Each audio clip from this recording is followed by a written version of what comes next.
me ask you something. This late in the season, what the record is, what the playoffs are not, all this other stuff. What would one win do for you? Do you think for the team, for the coaching staff, for your teammates, for you personally? What would just getting one win here do for you? I mean, I think honestly, it's just about whooping somebody's ass every day, and I know that's super, simple, but I think, like you said, what will one win do? Not much, obviously, in the grand scheme, but I think as far as continuing to chop wood and just continue to get better as a team, I think it'll definitely be positive. Would it? You know what the building's like, right? And people are going about their business and they're not happy about what's gone on. Would one win change a little bit of that? On Sunday night, it's I think 5 o'clock if you've come out of there with a win.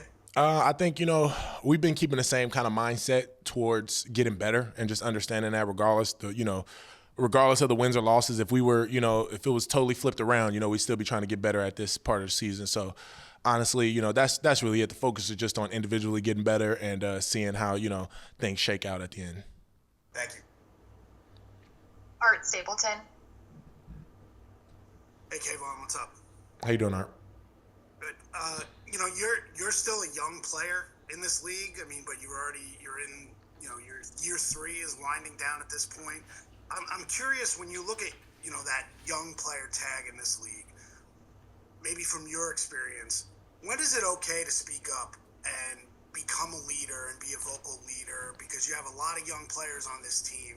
We've talked a lot about the age, and obviously you guys need guidance in whatever circle, whatever corner of the locker room. You want guys to kind of step up and be themselves. From your perspective, how long does that take?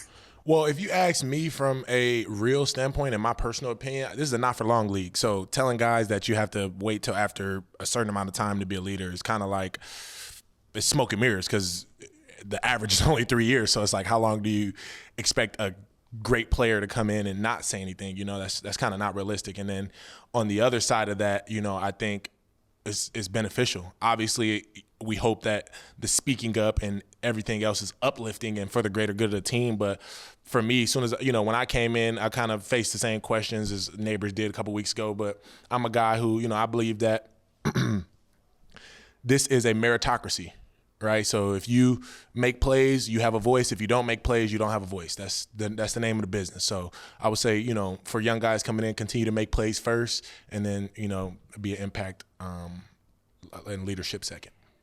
No, I appreciate that, and I really wasn't even referring to just any young guy in general.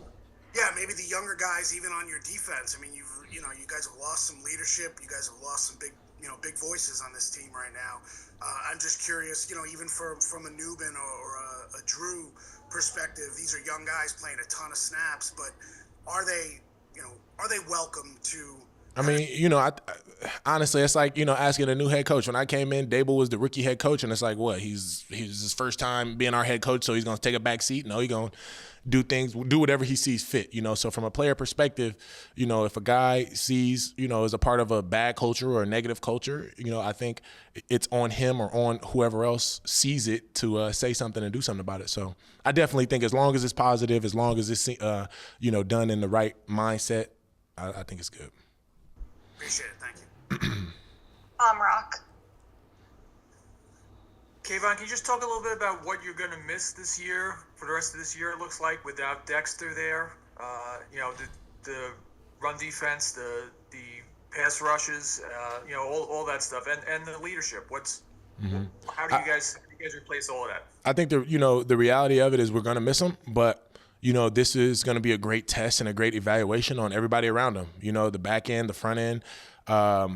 We kind of joked about it as, Dex can't be the crutch, right? Dex can't be our excuse on why we're playing well or why we're not playing well. We all kind of got to each, step up to the plate, right? Knowing that he, one of our top guys isn't there anymore. And as far as leadership goes, it's up to us in the front end and in the back end to continue to step up, where he's now, missing.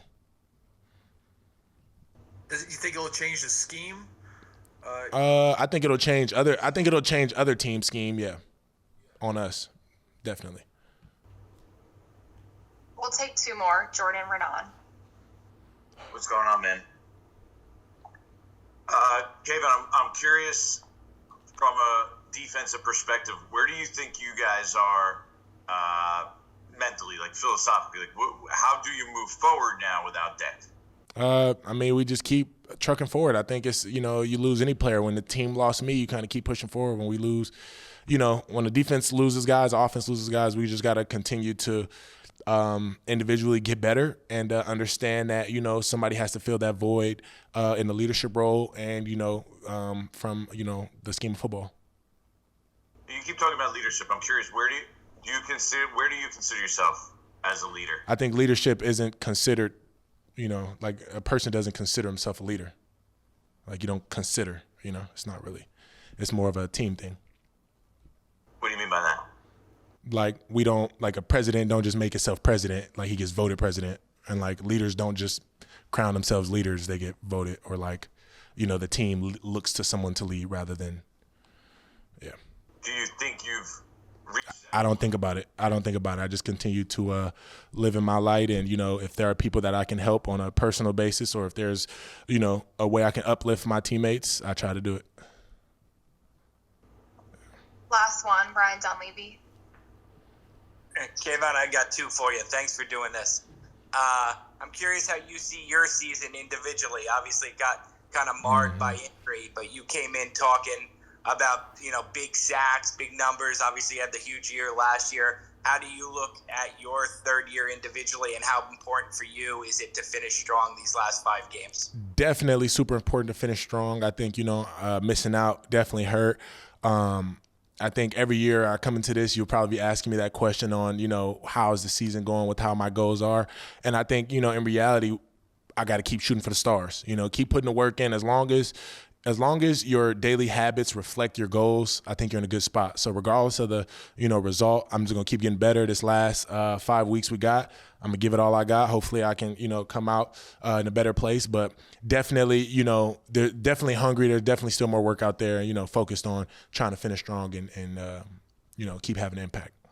And I think the number one thing that media and fans are talking about right now is all the former Giants who are killing it right now, like whether it's McKinney, Saquon, Evan Ingram, Leonard Williams, Julian Love. I'm curious if that has reached you guys, and if you guys are wondering at all why. Like, why is it that these guys are doing so well in other spots, and why didn't it all come?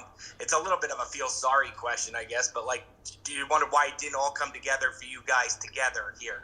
I think, after building a relationship with guys personally, I love to see what they're doing. I mean, from Leonard Williams taking back the pick 6 to Xavier McKinney, I don't know if he's leading the league still, but still, top whatever in picks. And Saquon, obviously, I mean, it's great to see from an athlete standpoint, love it.